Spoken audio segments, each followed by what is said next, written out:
Dans cette leçon, nous allons voir comment faire notre premier Git commit.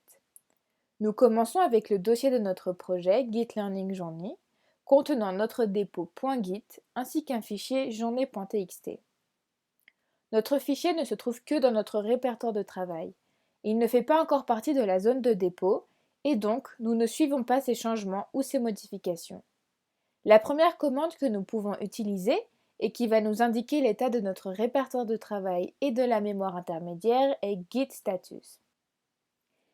Cette commande git status va donc nous donner l'état du répertoire et de la mémoire intermédiaire et va nous indiquer s'il y a une différence entre les deux.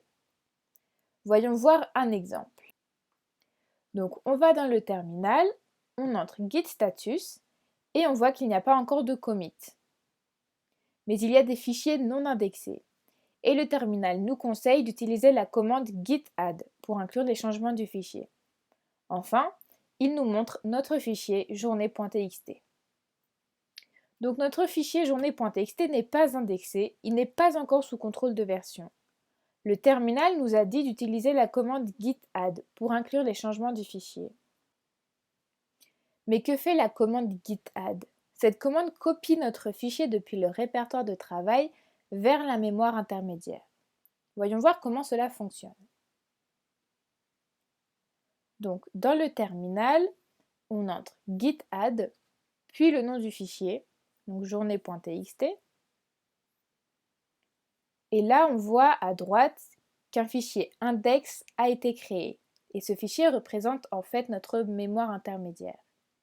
Donc ensuite, on entre git status et on voit qu'il n'y a toujours pas de commit qui a été fait et qu'on doit commit les changements. On voit aussi qu'il y a un nouveau fichier journée.txt. Donc nous venons de voir que notre fichier a été copié depuis le répertoire de travail jusqu'à la mémoire intermédiaire et qu'un nouveau fichier index a été créé. Index représente la mémoire intermédiaire, il s'agit de la même chose et ces deux termes peuvent donc être utilisés de la même manière.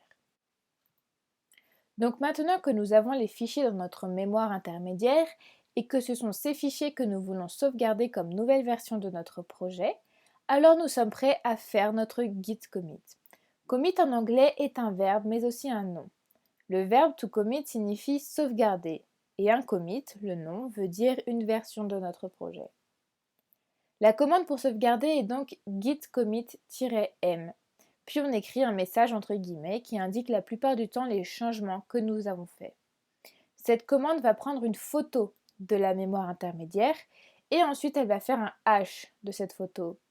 Un hash, comme nous l'avons vu, est une série de chiffres et de lettres. Il faut savoir que nous n'avons pas besoin des 40 caractères de ce hash, mais seulement des premiers pour faire un commit, souvent des 7 premiers. Voyons voir un exemple. Donc on va dans le terminal, on entre git commit-m, puis un message entre guillemets.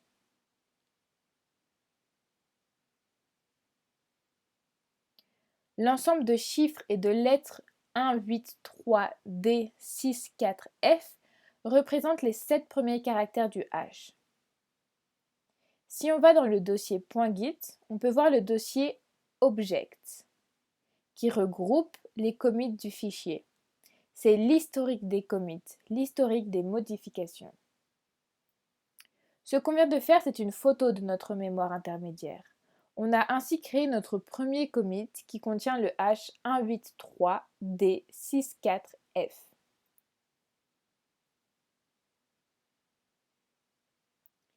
Donc dans cette leçon, nous avons vu comment faire notre premier commit. Nous savons utiliser maintenant les commandes git status, git add, git commit-m avec un message. C'est tout pour cette leçon, on se retrouve à la suivante.